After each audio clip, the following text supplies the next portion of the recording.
Welcome, welcome everyone. We have a handful of folks here and we will wait just another minute or two. And I want to welcome George and Rick and John. Christina just joined. Martha, it's been a long time. It's great to see you. And Haney, so glad to see you. Namita. It's a very, very small group. It's the middle of summer, and we're going to have a great conversation. And I'm just going to give it another moment, see if anyone else joins. Okay, so welcome. This is the first of two events that are taking place as part of the Grace exhibition, the online exhibition, the inaugural online exhibition on the Bruun Studios website. There is a second one, which I want to announce to all of you. I have postponed because I concluded that summer is not the optimum time to have one of these events. I am really happy with who we have here today. I'm really looking forward to basically an intimate conversation. And I'd like to give more people the opportunity to be part of the next event. So I'm pushing it off to late September. And you can see that if you go to the Grace exhibition and the programming, it's all been updated. So September 26th, 7 p.m. That event is going to feature the other three artists in the exhibition. We have three this evening and three at that evening, and it's Hermine Ford, Alonzo Lamont, and Serse Dunnell. And I've broken this up kind of generationally.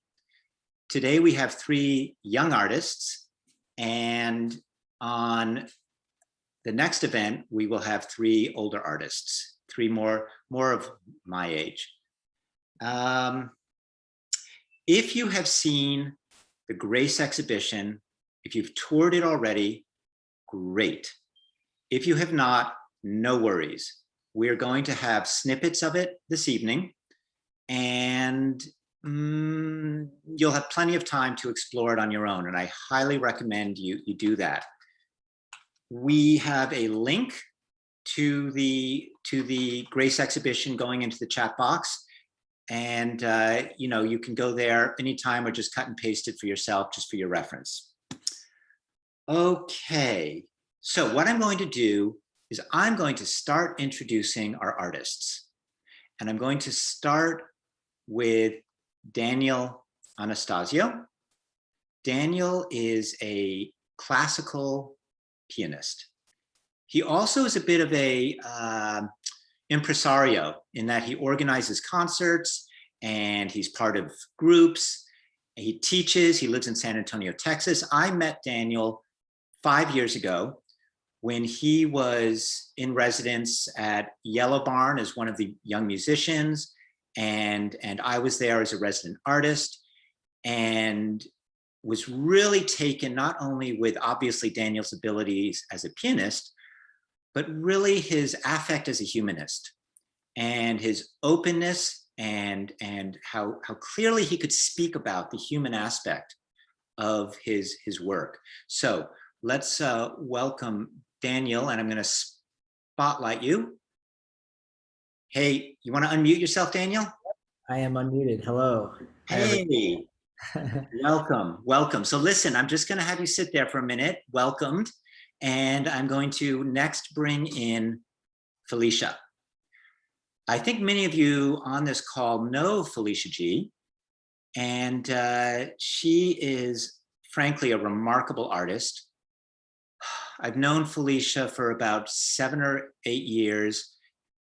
We've collaborated a number of times, and I'm always blown away by her spirit and attention to detail and her work ethic. And it's just such an honor to have her here as well. I mean, I'm so thrilled with the artists we have here today. And Phylicia I would love to, when I introduce you, when I bring you in and spotlight you, I would love for you to just say where you are and why you're there, because I think that's a pretty cool development that some folks may want to know about. Hey, Phylicia. Hi everyone. I'm so honored to be here too, Peter. Thank you for inviting me to be a part of this exhibition. Right now, I'm not at the U.S. Capitol, but I'm on the grounds of the U.S. Capitol in a nearby building. I'm working right now as U.S. Capitol photographer. Which means that I capture and photograph. I've just started, so I haven't photographed anything yet, but I will be capturing and photographing and documenting many things here at the Capitol, kind of like photojournalism, specifically as an official photographer for the Capitol.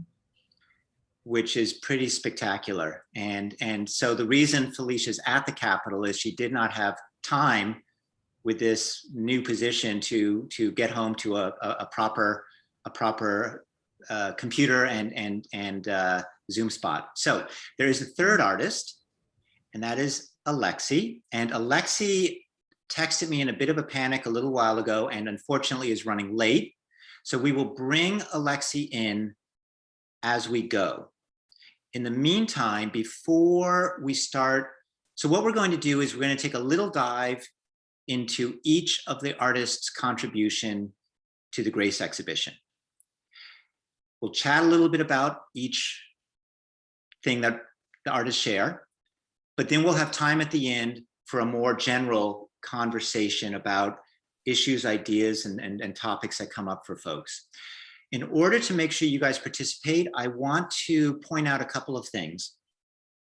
We have a chat box. I'm hoping most of you are familiar with Zoom and how it works, but just in case you're not, if you hover your cursor over your Zoom window, at the bottom, a menu bar shows up, and one of the items is a chat balloon, speaking balloon. If you click that, the chat box comes up, and you can write anything you want in the chat box.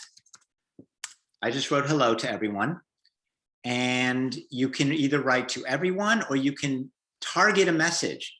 So if Martha wanted to write Phylicia, she could do that. And so I want to make heavy use of the chat box because we're going to be trying to keep an eye on it for comments and questions. I'm trusting Daniel and Phylicia, and when Alexy joins us, to help me keep an eye on that. The other feature, when we get to the more general conversation, is hand raising. So another item down at the bottom is reactions. And if you click reactions, you can click raise hand. I just raised my hand, and that means maybe I have something I want to say, and maybe I have a question to ask. And maybe at a certain point in this conversation, I'll say, if you have a question to ask, you can go ahead and raise your hand or put something in the chat box, and I'll look for raised hands. Okay, so that's the housekeeping. Now I want to move on, and what we're going to do is we're going to start with Daniel, okay? And Daniel, we are going to share, in the Grace exhibition, you've got two things. You have what I consider a primer to the piece you play, and then you perform the piece. And both are wonderful. We're going to play the primer, but before we do that, I'm kind of curious, because you're a musician. This is originally conceived as maybe by me as a visual art platform. I'm curious what this experience has been for you to be a part of this exhibition. Yeah, well, as I certainly didn't know what to expect when you asked me, and I just know that I feel like you're drawn to souls, or you're drawn to certain expression, and then you follow that thread wherever it is, whether it's in music, whether it's in visual arts, whether kind of doesn't matter in some ways. And I love that about you, how you're able to, because I feel the same way when I program. Contemporary art, ancient architecture, classical music. They can all work together so long as there's like a common intention or a thread of human condition or emotion. But anyway, I was excited to work with other artists because classical music is it's a surprisingly narrow and insular world, and a lot of classical musicians are not very open or creative. Actually, a lot of classical musicians train from a very young age something very specific, and they hone a skill, And so I think constantly they and I need to think outside the box, be more creative, have other artistic experiences beyond just this very narrow field that is classical music. So any experience I get that's able to open me up and able to think a little bit differently, especially because I program a lot of things, is incredibly helpful. So that's one part of it, and then the other is just you're asking me to explain, or you're asking me to to explain kind of like what moves me the most, which is something I have never really been asked to do before. Musicians, especially classical musicians, we play pieces all the time that we're asked to play. Hey, can you play this piece by Beethoven? Can you play this piece by Mozart? How about by Bach? And we love it all. We love it all. But to say, what's your favorite thing, or what's the thing that maybe moves you the most and why, is something I actually have never had to answer in my entire life, weirdly.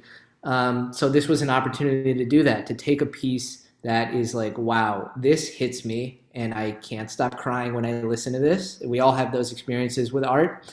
And just what is that feeling? What is that moment? What makes me so humbled was just a beautiful thing for me to explore. So thanks for asking. Yeah, I think it is kind of amazing that you haven't been asked that before, because for me, that is the heart of where the value of art lies, is in that personal connection and the sharing of it. And that's what you do. That's what you do in your video, which we're now going to play. I am going to share the screen so we can see Daniel's video where he talks about the piece he performs in the Grace exhibition. So here we go. What we do as Sorry, let me go classical back. musicians. Do this up. Ready? My name is Daniel, and I'm a classical pianist.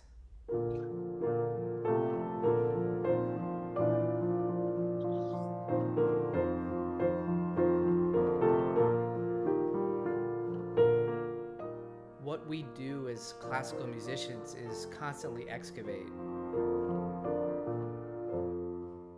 We're digging up expression from composers who lived hundreds of years ago, who had something very profound and beautiful to say.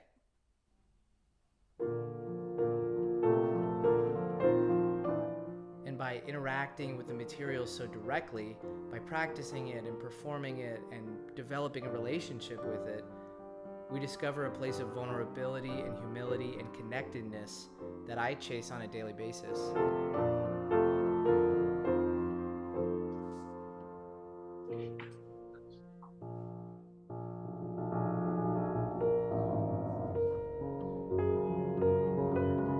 Playing the piano is a cathartic experience for me because it allows me to tap into emotions that might be very hard for me to reach by myself. To me, what's so special about Franz Schubert's music is that joy and sadness are never very far away from each other. The music might be desolate and lonely, and then you turn one subtle corner and it's full of hope.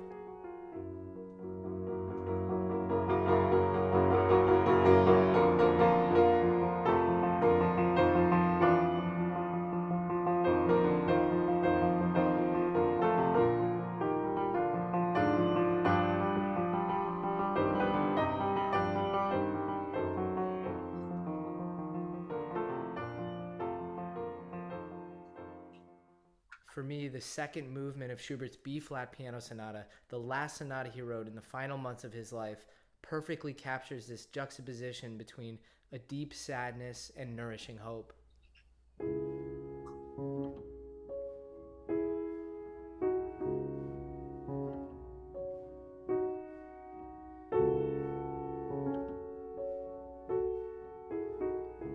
In this opening, My left hand plays a steady, persistent rhythm that is kept alive underneath the right hand's despairing melody.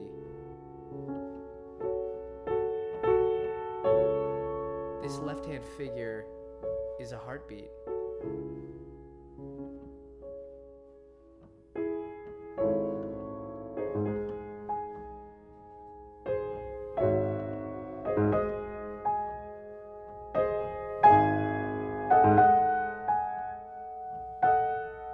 As the melody ebbs and flows in melancholic song, the resilient heart beats on. Also listen for changes of the harmony or chords. While the piece begins in a despairing minor key, there are important changes to major, which offer acceptance and hope.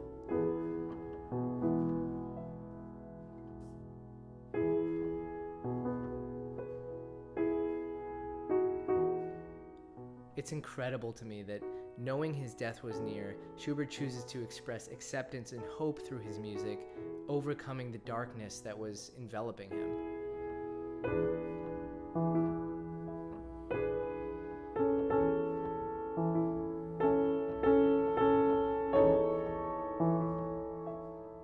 I wanted to share this piece with you because of how it makes me feel every single time that I hear it.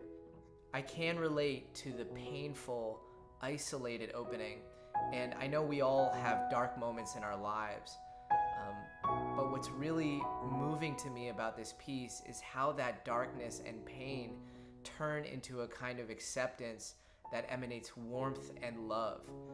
For me, understanding that turning point and the truth in it allows me to feel a very special kind of grace that I'm very grateful for in my life.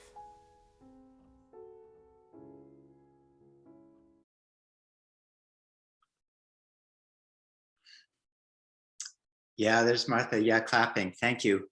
Daniel, that was wonderful. That was wonderful. I want to ask a first question, and that is, how did it feel for you to speak to that personal meaning, never having done it before?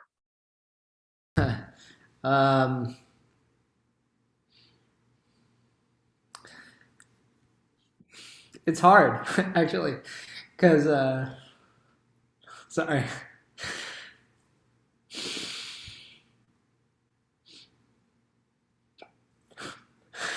Sorry.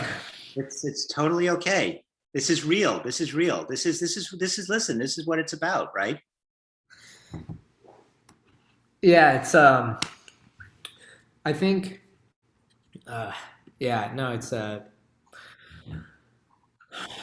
lately I've been trying to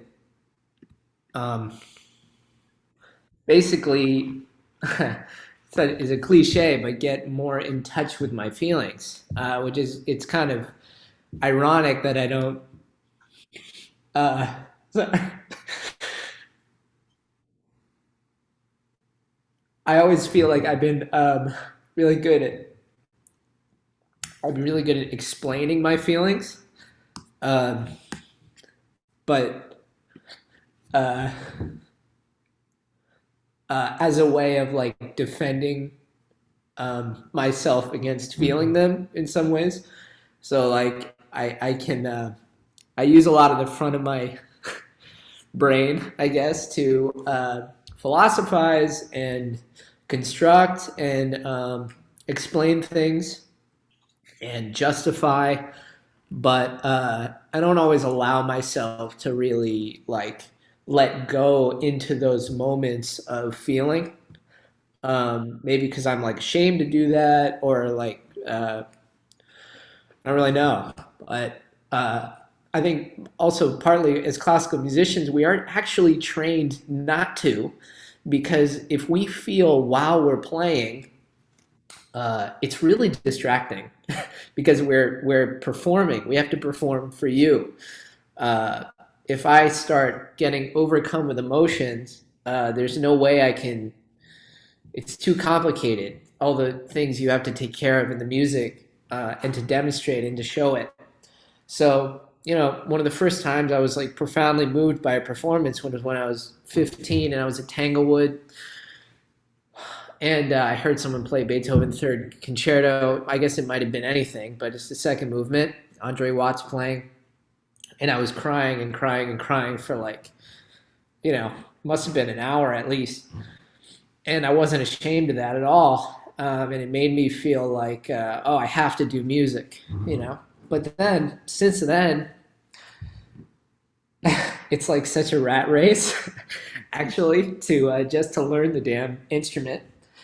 And you get so excited about all the repertoire and the classical music world and everything, but it's very rare that I get to have like that same really profound letting go connection with it. And maybe that's also why like a project like this is so helpful and meaningful for me. It's because it reminds me of like why I'm doing it. Not that I would ever quit, but because it's too important to me anyway. But it's just like, yeah, to remind myself also how much of a profound connection I feel with the music, because I don't always remember that in life. Life takes you away also from art. It's like, there's so many things going on in your life. And last year I got a divorce, and that was a whole other thing, that just it's helpful for me to remember what makes me like what makes me get into that present moment. It's kind of a meditation for me. It makes me so present in a way that like nothing else does, for me. So I think that's been I don't even remember the question. Sorry. I think that you're really speaking again to both the heart of why I created an exhibition called Grace and what art is ultimately about, which is that full presence, that being present with. Phylicia, I wonder if you want to add anything before we move on to your piece. I'm about to cry too. Like just the feeling of being fully embodied is what I'm getting like out of what you were saying. And like that's what my work does for me too.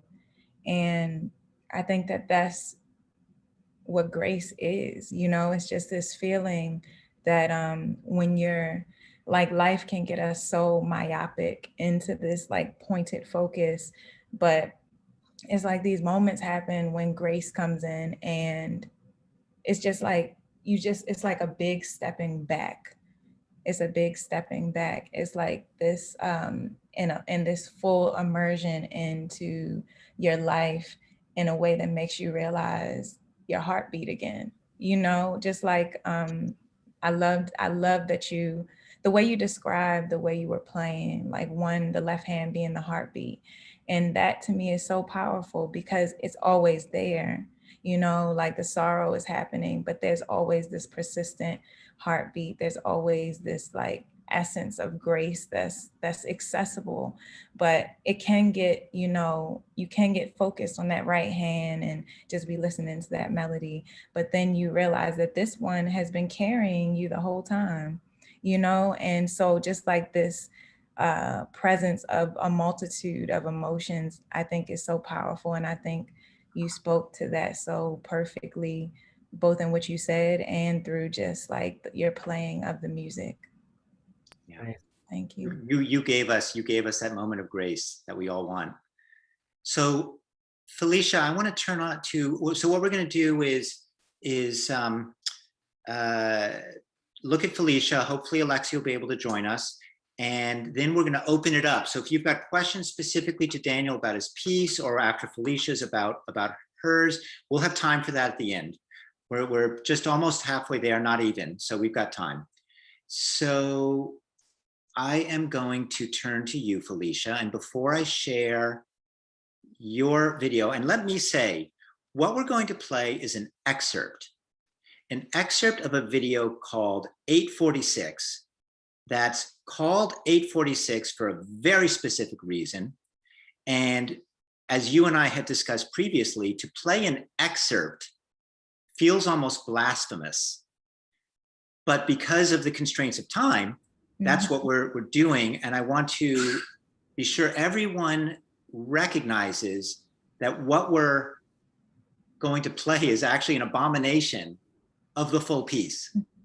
And that's what I wanted to say before we played this excerpt. It's about 4 minutes long. But Phylicia, do you want to say anything by way of introduction before I share my screen and show that?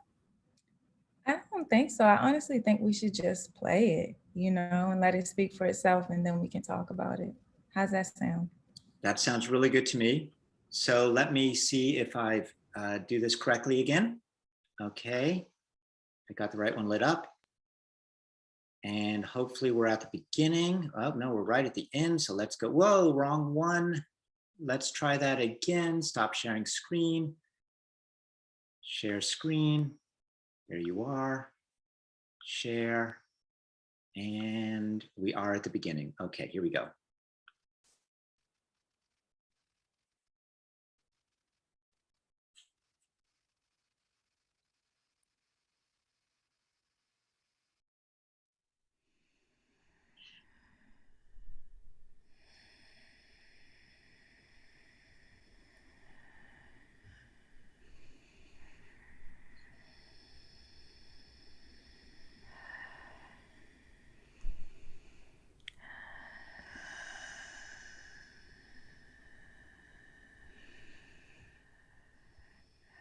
The fire has already come and gone. Now the water, still and present, carrying ancient wisdoms and gifts of sustenance, bound tightly to stories of resilience and peace, has flooded the interior passageways of my brain. Cerebral hemispheres now uncover what is true, what is innate to a once frazzled being is actually peace, is actually surrender. Keep me full with your clarity, O Lotumare. Make what was once densely packed as light as a feather floating so effortlessly on your current.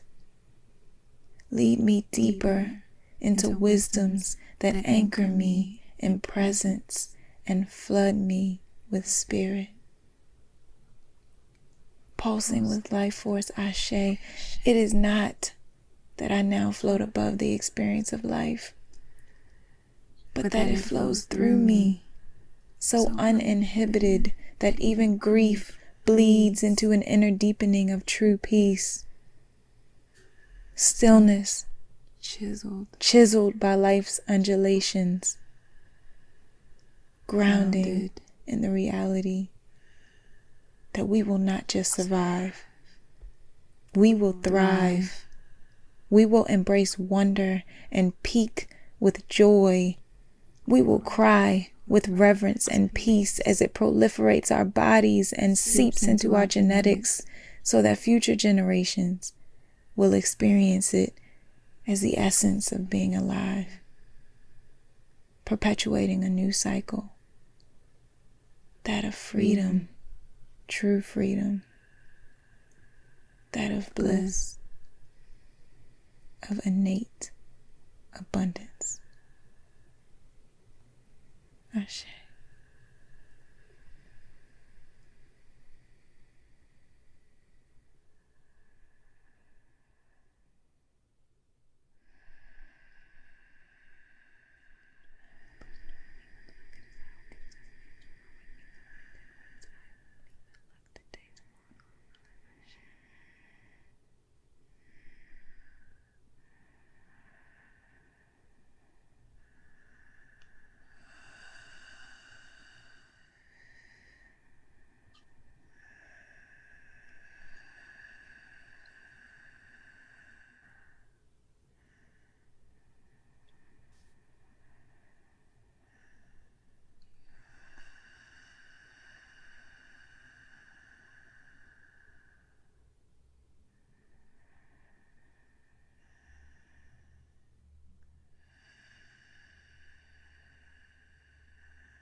Really, really nice, Phylicia.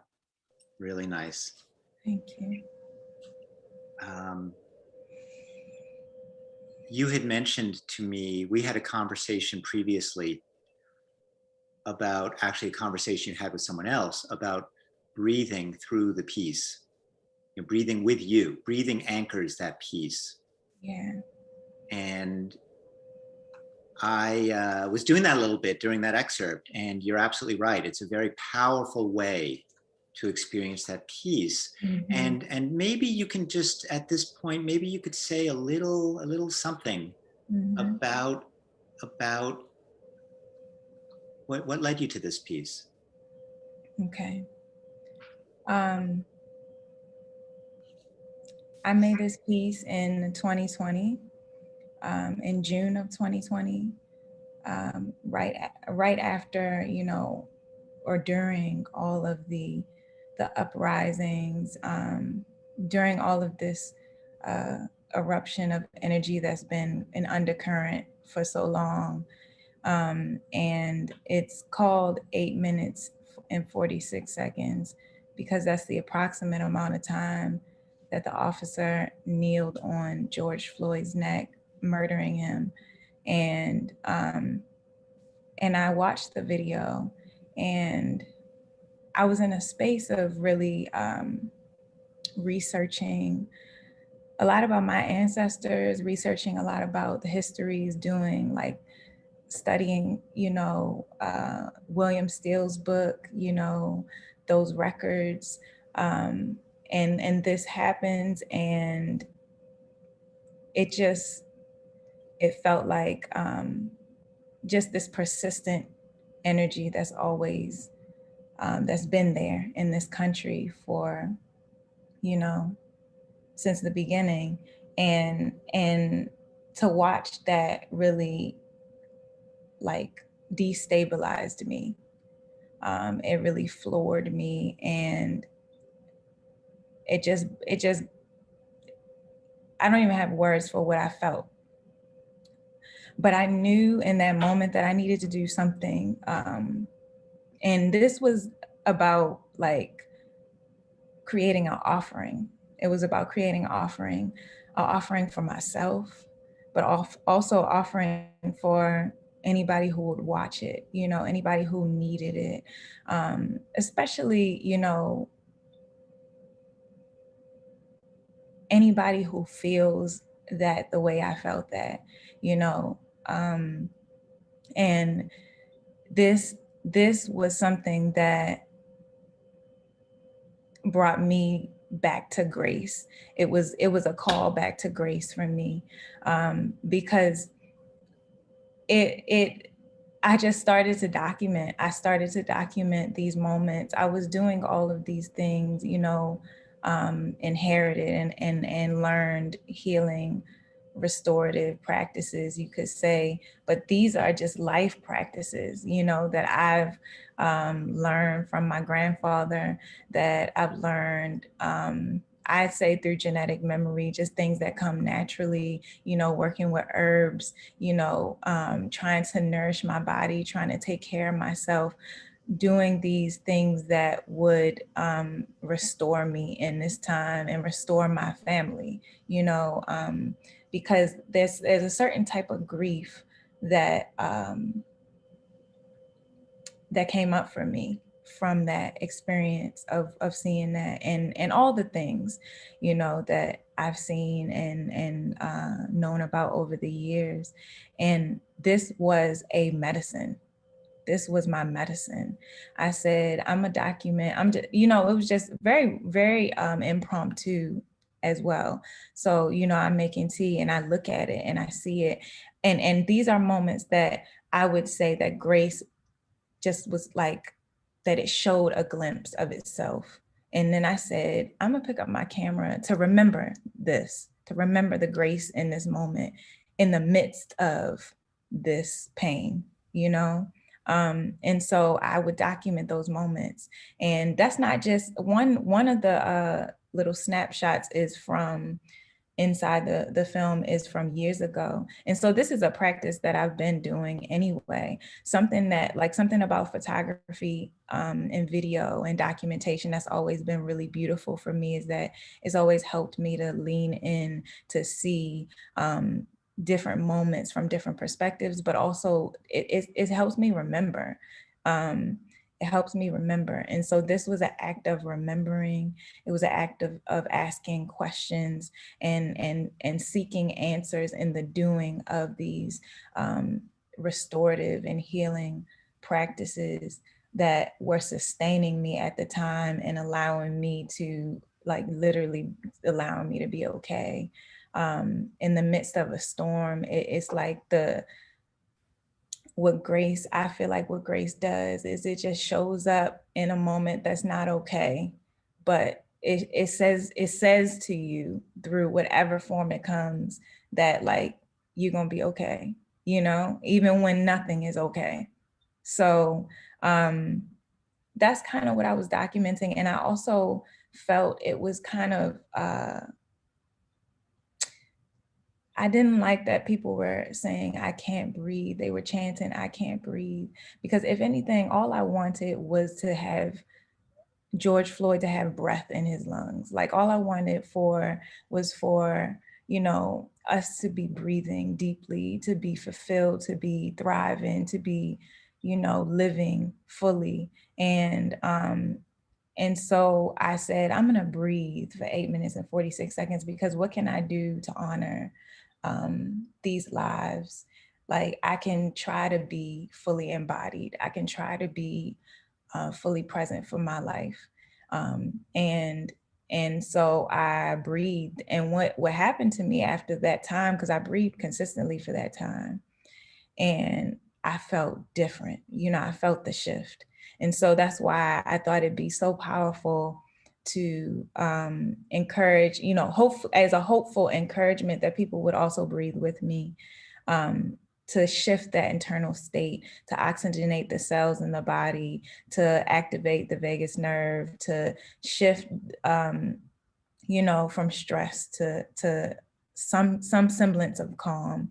And at the same time be absorbing the visual medicine, the visual prayer and auditory prayer. And the words that I'm speaking came to me one day. I was sleeping. I had this really powerful dream, and I just woke up and those words were there. So I wrote them down and I spoke them over this piece.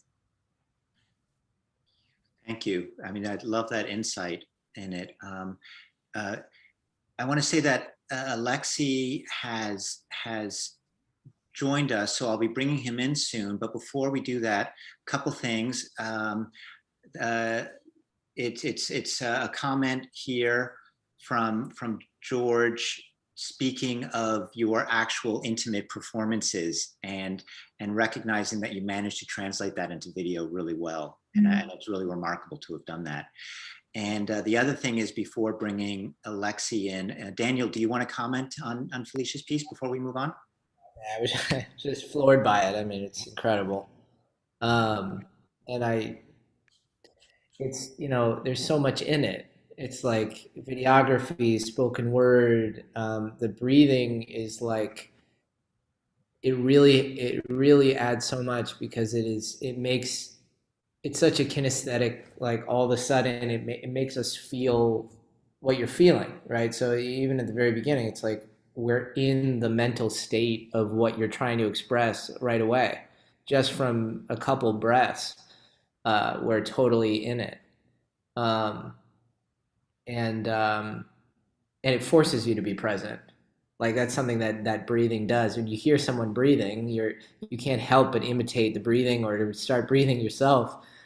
And I was just captivated. I just loved it. I don't know. I want to be more like you. I want to be more, because it's funny how I treat photography, so in my own life, I don't want to remember things. I have the opposite reaction sometimes of, like, why do I want to look at this old photo that's kind of stifled, and, like, we're all trying to be happy, or there's some moment for me, memories can be very painful, even when they're not actually painful. It's like I look back on myself in the past, and sometimes I just feel some pain. I don't even know where it's coming from. And so I think I've tended to avoid that, So it's kind of encouraging and nice that you find so much and create so much like beautiful expression in it, in capturing the memories, because I don't do that, and I feel like I should do that. I don't know. It's very inspiring. You've done it this evening. You've both used the word presence, and I think that that's critical. And I think that going into, there's a faith when you go into these I'll call them dark areas, these painful areas, and there's a faith that there's a goodness larger than those things that transcends it. And I think art offers us a glimpse of that light, of everything being okay, and it can take on the hardest things and kind of must take on the hardest things. That's the job of art, is to take on those things and be bigger than them. So I think you do that, Daniel, and maybe, less consciously, and maybe just when you're lost in the music, but you do it. So I agree too. Yeah. So listen, we have a third artist who I'm going to bring in. Alexy, I want to thank you for I know you had some hassles getting on, and I'm very happy to have you. Alexy, I've known for just a few years, and Alexy is different from Phylicia and Daniel, who of course are very different from each other. But Alexy is not a practicing artist in quite the same way. He doesn't get up in the morning, make art, and then go to bed and get up the next morning, make art. He makes art at moments when he needs to make sense of his own life. And so he's done a wonderful job of that, such a wonderful job that I felt it was valuable to include him in this exhibition. And so, Alexy, I'm going to spotlight you. And if you can go ahead and unmute yourself. Hey, everyone. Hey, Alexy. Welcome. I hope you've been able to catch some of this. Yeah. And so I want to start with a question before we introduce. First of all, I think we're going to do one piece. We're not going to do two pieces. So think about which one you want to show. Okay. And before we play that, it's only like 1.5 minutes, 2 minutes long. Both the pieces we were going to play are short, but we'll just do one. Before we play either one, you haven't experienced something like this before. And when I say this, I don't mean the Zoom event. I mean being part of this online exhibition and sharing your work in this way. Yep. And I'm wondering if you could say something about how that is for you, what kind of impact that's had on you, or how you feel about it. Yeah, no. First and foremost, thank you for having me as a part of this, and even wanting to have my work included with us. So, all these talented people. It feels. It's a funny feeling because, as you said, I will make or create something more so out of necessity, more so out of reflection, and to have that art live somewhere, whether it be a virtual gallery or somewhere that isn't just a YouTube page, is it's an amazing feeling. I am honored and privileged to have a piece of me able to be shared with others in the way that I've always intended. So or in a way that I may not have intended, I should say. So yeah, I'm just very, very grateful is the word. So listen, Alexy, which piece do you want to show? There's either A Life Well Lived or Benediction. Benediction. Yeah, Benediction. I'll go with Life Well Lived. Okay. Do you want to introduce it all, or should we just play it and then come in after? Yeah, I think actually we'll talk about it afterwards. Yeah. Okay. That sounds good. So we will simply do this. I'm going to share my screen again. Let's see if I go to the correct one. Okay.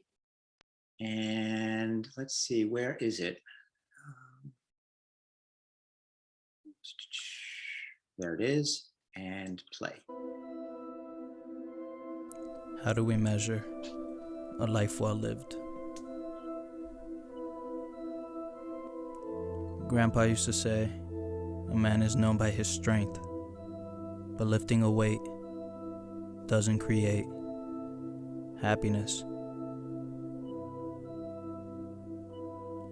My dad would say, a man is the same as the money he provides, but no amount of money bags equate to the bags under his eyes. My cousin would say, go find pleasure, find beauty, find treasure. But with every diamond he collects, he savors little and looks for what's next. My grandmother would say, savor the flavor on every plate. But although she can eat, she still can't defeat her mind taking bites out of all her memories.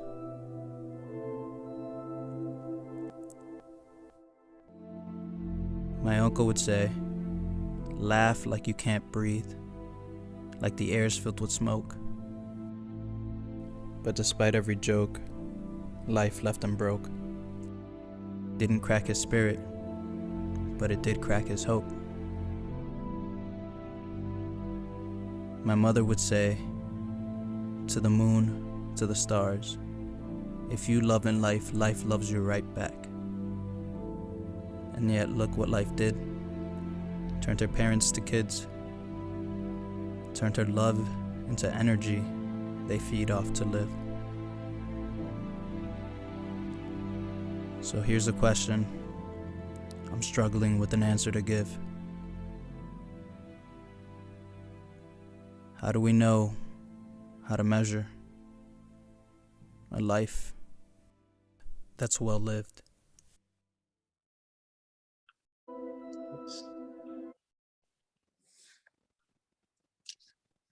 Bravo, Alexy. Thank you. Yeah, I love the what feels like a surprise of you walking off at the end. You know, that's I mean, it's sort of building to that, but it still feels surprising. Do you want to share a little bit about what lies behind that video? Yeah, absolutely. So I made that right as I was finishing college, and well, it was a piece that I had been kind of writing and going back to right after college, and I was trying to decide the kind of person I wanted to be, right, and who who I wanted to, what label or role, or what I wanted to characterize myself as. And I'm very, very connected to my family. I mean, I'm lucky in that way. I think that I can say that I'm, very, just connected is the word to my family. And I look to them when, I don't have the answers. And so I just kept trying to see whose example maybe I should emulate, or who had the right idea and how they carried their lives, because these are the examples that I've seen for all of my life. And as I looked, I saw that there was flaws in everyone's thinking of what what they deemed, or what, in my perspective, it seemed like to me that they deemed as the most valuable asset of life. So, and I just thought it was just there. In a way, it's kind of, I don't know what's the word, but like, I don't know if ironic is the word, or just, it just struck me that if I took in from everyone's perspective what, was one quality that I thought that they like really, honed in on, there was something to break it down by that same standard, that within their own lives. And so I just thought, you know what, it really is, there is no right answer, and you have to define that yourself, and you measure it by your own accord. And so that's why it just like it, and that came from writing the piece. I didn't know where it was going exactly until I finished it. And that's the grace piece, quite honestly. This sense of lack. You have the sense of lack and inadequacy, of maybe choosing wrong. Right. And in making this piece, you were delivered a different kind of answer. which is that it doesn't matter what you choose, you can kind of have all those things that all your relatives have. Exactly. Yeah, yeah. So thank you. Listen, you. I want to open it up to everyone. We have officially have 5 minutes left, and I'm happy to go, over a few minutes if people feel like chatting. I'm also happy to wrap up in time if folks want to go that way. But first, Daniel, Phylicia, do you have any comments you want to make? And I want to say, if any of you in the audience wants to comment about any of the pieces you've heard, ask a question, comment on grace overall as a concept or an exhibition. Now's the time to get in line and start raising your hands and putting things in the chat box. But as you think about if you want to do that, I want to turn to Phylicia and Daniel and give you guys a chance to make any comments you wish on Alexy's sharing. I guess I'll start. Just I was very moved by it, Alexy, and especially the struggle to get up. That effect you had, or the heaviness of it. Also, and along with your word choice was like so powerful, and the music was perfect too. The anticipation. And this kind of anxiety, this like organ going on in the background. Yeah, it's just very powerful and very thought provoking. And I often find myself in that same mental state. Kind of I have a very relativist view of like the world. And I like a lot of Taoist sayings, which is like wait and see. I say that to myself a lot. If something, I try not to overreact to things because I feel like things change so much. But that can also get me really into trouble, again, because it prevents me from being in the present moment sometimes, where it's like sometimes I look down. Sadly, I find myself condescending to, or I look down on someone who's reacting very emotionally and expressively in the moment. Because then I tell them, I in my head I'm saying, okay, we'll just hang on, be rational. Things might be different, or there's other perspectives, and I really don't like that aspect of myself because it can be such a I don't know. There's got to be a balance there somewhere for me where it's like appreciating someone's honest, real reaction to something, and then also having that longer approach, having that like wide angle view, where it's like, in other words, I want to work on validating people's immediate emotional reactions, no matter what it is, because that's so real and instinctual. Sorry, I'm like going off on a tangent, but anyway, I loved it, and it got me thinking a lot of things. So about myself. So thanks. Thank you, Phylicia. You wanna jump in? I feel like I'm still digesting that one. It's like I want to watch it again.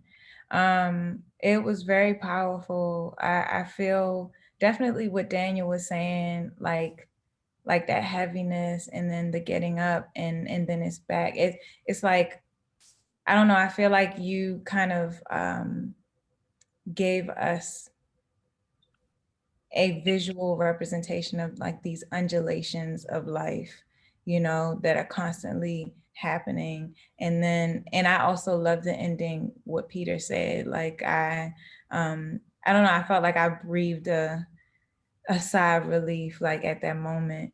But I just think it was really, really powerful. And I loved the black and white. I loved how it got me really focused, on that central moment, and just what that meant. And it really definitely like caused, I don't know, I just felt it. And I really, really, really, it resonated with me. Thank you both. Yeah.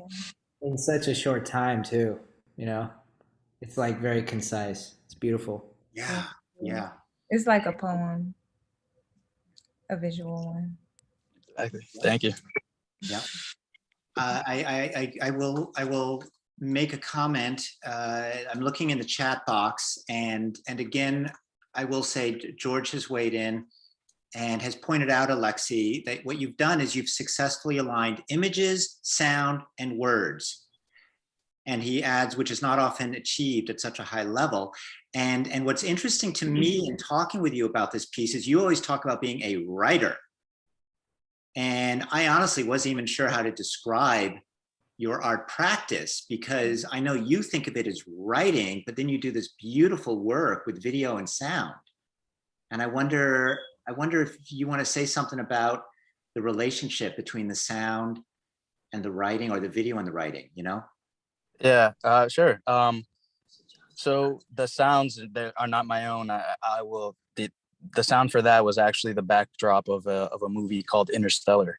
But it just, when I heard it, I just felt so compelled by it that I would sit in it and just listen to it, and then like that's usually the poems actually start with the sounds. I'll listen to something and it'll move me, and then I'll think, okay, what is it that I'm hearing here? What is this telling me? And so then I'll start writing.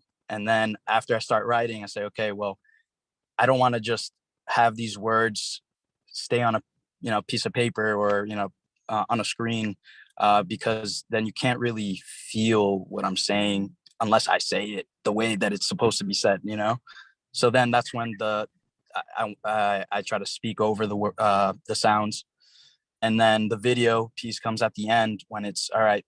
Now, if I close my eyes and listen, what do I see? So I try to bridge those together as much as I can. Nice, nice. So listen, I see that John Viles has raised his hand, and I think I'm going to spotlight you, see if that works, and I'm going to ask you to jump in with what you raised your hand for, okay? It was actually Debbie. Oh, hi. Hi. And I was very curious that Alexy was introduced as not practicing art every day, but I believe he does.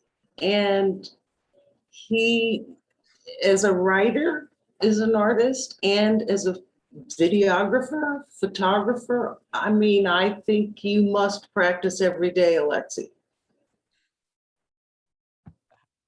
I don't. I'm actually a sales guy. I guess artist daylighting as a salesman. IBM, right? Yes, I do. But I think your point is well taken. Of course, if you're thinking, you're creating. It's going on. It's going on. I think that's your point. I imagine it's like it's always there, and it's under the earth, and then it sprouts. Yeah. So thank you for that point. I think that's an excellent correction. Thank you. All right, I'm going to unspotlight you and ask if anyone else. It's 8:03, and so I'm not seeing anyone else raise their hands. And I guess I want to invite each of you to make a closing comment if you wish. And it could be either about something we've discussed this evening, or maybe something about the overall exhibition experience, whatever you want. What would wrap it up for you? And we'll try to keep it brief so folks can move on to the next part of their evenings. Phylicia, do you mind going first? I just want to thank everybody for being here with us. I'm kind of glad it was intimate. It feels nice. And I'm really grateful for just the flow of this exhibition, and exploring it. And I hope you all do go back and look through it, because even, I love your work leading in the stories in your work, Peter, leading into, each of our various works and how we each view grace. And I think it's really powerful. And also, I think the whole exhibition itself is medicinal, that it does remind you of what grace is, that grace is present, that is ever present.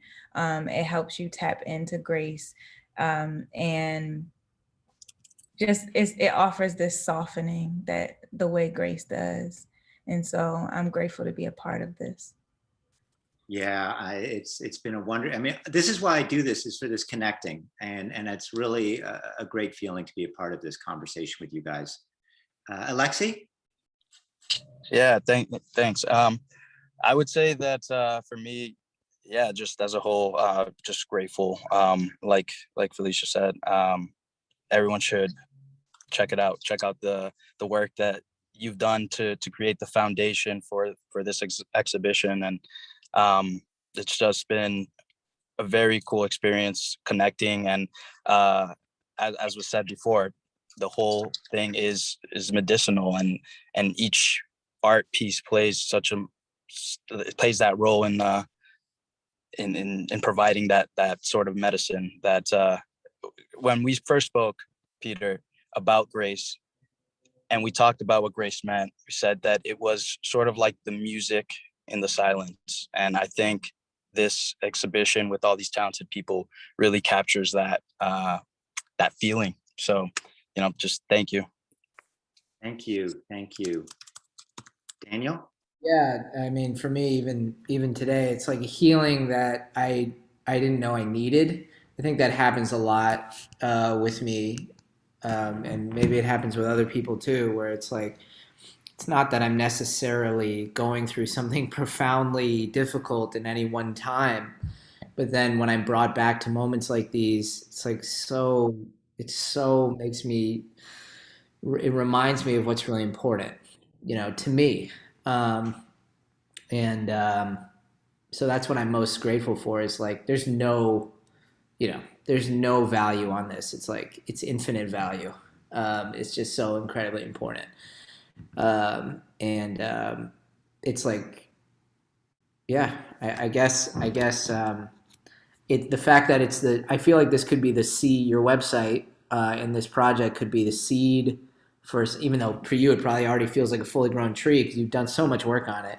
But I feel like it could really be the seed of a way of connecting people and inspiring a variety of collaborative projects that could grow to a lot more. I want to go on the website and just check out absolutely everything right now, and I think it's nice that we could all reach out to each other as artists and be like, hey, you were part of this exhibition, I was too, and I think we all would know what that feels like and know what that means, which is really amazing. So thank you so much for creating this.